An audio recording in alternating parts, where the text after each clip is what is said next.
ಎಲ್ಲ ಸ್ಪರ್ಧಾತ್ಮಕ ಪರೀಕ್ಷಾರ್ಥಿಗಳಿಗೆ ಸುವರ್ಣಾವಕಾಶ. ಪರೀಕ್ಷಾ ತಯಾರಿಗೆ ವಿನೂತನ ಎಕ್ಸ್ಪೋ ಆಯೋಜನೆ ಮಾಡಿದೆ ನ್ಯೂಸ್ ಫಸ್ಟ್.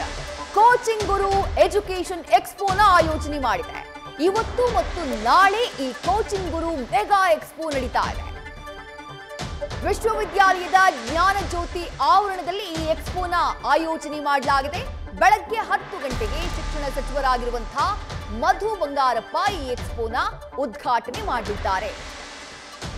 ಇಡೀ ದೇಶದ ಇತಿಹಾಸದಲ್ಲಿ ಇಂಥದ್ದೊಂದು ಎಕ್ಸ್ಪೋ ನಡೆದಿರುವಂತಹ ಉದಾಹರಣೆಯೇ ಇಲ್ಲ. ವಿದ್ಯಾರ್ಥಿಗಳು ಹಾಗೆ ಪೋಷಕರು ಎಲ್ಲರ ಅನುಮಾನಗಳಿಗೆ ಈ ಎಕ್ಸ್ಪೋ ಮೂಲಕ ಉತ್ತರ ಸಿಗುತ್ತೆ. ಡೀಟೇಲ್ಸ್ ನ ನಮ್ಮ ಪ್ರತಿನಿಧಿ ಪ್ರಗತಿ ನೀಡ್ತಾ ಹೋಗ್ತಾರೆ. ಪ್ರಗತಿ, ಇಡೀ ದೇಶದಲ್ಲೇ ಇಂಥದ್ದೊಂದು ಎಕ್ಸ್ಪೋ ಆಯೋಜನೆ ಆಗ್ತಾ ಇರೋದು, ಕೋಚಿಂಗ್ ಎಕ್ಸ್ಪೋ ಆಯೋಜನೆ ಆಗ್ತಾ ಇರೋದು for the first time. News first ಅದನ್ನ ಆಯೋಜನೆ ಮಾಡ್ತಾ ಇದೆ.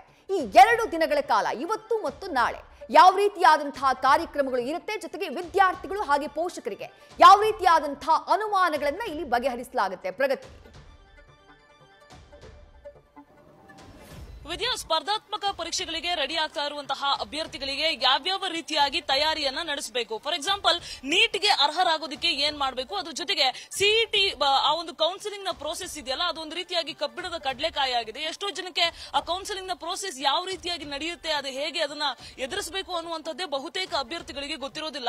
ಆ ಎಲ್ಲ ವಿಚಾರಗಳ ಸಂಬಂಧಪಟ್ಟ ಹಾಗೆ ಈ ಸ್ಪರ್ಧಾತ್ಮಕ ಪರೀಕ್ಷೆಗಳಿಗೆ ಯಾವ ರೀತಿಯಾಗಿ ಸಿದ್ಧತೆಯನ್ನ ನಡೆಸಬೇಕು, ಜೊತೆಗೆ ಆಯ್ಕೆ ಆದಂತಹ ಸಂದರ್ಭದಲ್ಲಿ ಯಾವ ರೀತಿಯಾಗಿ ಪ್ರೋಸೆಸ್ ಇರುತ್ತೆ, ಅದರ ಪ್ರತಿಯೊಂದು ಹೆಜ್ಜೆಯನ್ನ ಕೂಡ ಇವತ್ತಿನ ಒಂದು ನ್ಯೂಸ್ ಫಸ್ಟ್ ಆಯೋಜನೆ ಮಾಡಿರುವಂತಹ ಕೋಚಿಂಗ್ ಗುರು ಮೆಗಾ ಎಕ್ಸ್ಪೋದಲ್ಲಿ ಅದರ ಸರಳ ಸಿದ್ಧ ಸೂತ್ರವನ್ನ ಇವತ್ತು ಹೇಳಿಕೊಡ್ಲಾಗುತ್ತೆ. ಬೆಳಗ್ಗೆ 10 ಗಂಟೆಗೆ ಸರಿಯಾಗಿ ಕೋಚಿಂಗ್ ಗುರು ಕಾರ್ಯಕ್ರಮ, ಈ ಒಂದು ಎಕ್ಸ್ಪೋ ಏನಿದೆ ಇದು ಉದ್ಘಾಟನೆ ಆಗುತ್ತೆ. ಶಾಸಕ ಪ್ರದೀಪ್ ಈಶ್ವರ್ ಜೊತೆಗೆ ರವಿ ಡಿ ಚೆನ್ನಣ್ಣವರ್, ಅದ್ರ ಜೊತೆಗೆ ನಮ್ಮ ಶಿಕ್ಷಣ ಸಚಿವರಾಗಿರುವಂತಹ ಮಧು ಬಂಗಾರಪ್ಪ ಅವರು ಕಾರ್ಯಕ್ರಮವನ್ನು ಉದ್ಘಾಟನೆ ಮಾಡ್ತಾರೆ. 10 ಗಂಟೆಗೆ ಉದ್ಘಾಟನೆ ಆದಂತಹ ಕಾರ್ಯಕ್ರಮ ಸಂಜೆ ಸುಮಾರು 5 ಗಂಟೆವರೆಗೂ ಕೂಡ ನಿರಂತರವಾಗಿ ನಡೀತಾ ಇರುತ್ತೆ. ವಿವಿಧ ರೀತಿಯಾದಂತಹ ಒಂದಷ್ಟು ವಿಚಾರಗಳ ಮೇಲೆ ಸೆಮಿನಾರ್ಗಳಿರ್ತವೆ. ಒಂದು ತಜ್ಞರ ಜೊತೆ, ಎಜುಕೇಶನ್ ಎಕ್ಸ್ಪರ್ಟ್ ನ ಜೊತೆ ಸಂವಾದ ಮಾಡುವಂತಹ ಅವಕಾಶ ವಿದ್ಯಾರ್ಥಿಗಳಿಗೆ ಇರುತ್ತೆ. ರಾಜ್ಯದ ಮೂಲೆ ಮೂಲೆಯಿಂದ ಬರುವಂತಹ ವಿದ್ಯಾರ್ಥಿಗಳು ಇಲ್ಲಿ ಬರುವಂತಹ ಕೋಚಿಂಗ್ ಸೆಂಟರ್ ಗಳೇನಿರ್ತವೆ ಅಲ್ಲಿ ಅವರು ನೋಂದಣಿ ಮಾಡಿಕೊಂಡ್ರೆ ಅವರಿಗೆ ಒಂದಷ್ಟು ಸ್ಕಾಲರ್ಶಿಪ್ ವ್ಯವಸ್ಥೆ ಕೂಡ ಇರುವಂತಹದ್ದು.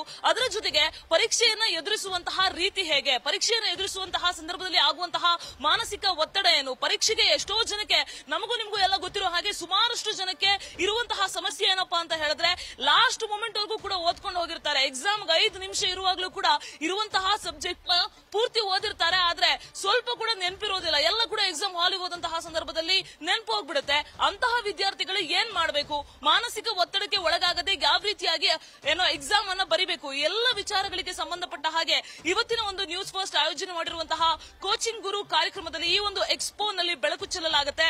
ಬೆಳಗ್ಗೆಯಿಂದ ಸಂಜೆವರೆಗೂ ಕೂಡ ಎಕ್ಸ್ಪರ್ಟ್ಗಳು ವಿವಿಧ ವಿಚಾರಗಳ ಬಗ್ಗೆ ಒಂದು ಪ್ರೆಸೆಂಟ್ ಅನ್ನ ಮಾಡ್ತಾರೆ. ವಿದ್ಯಾ, ನ್ಯೂಸ್ ಫಸ್ಟ್ ನಿರ್ಭೀತಿಯಿಂದ ನಿಮ್ಮ ಪರವಾಗಿ.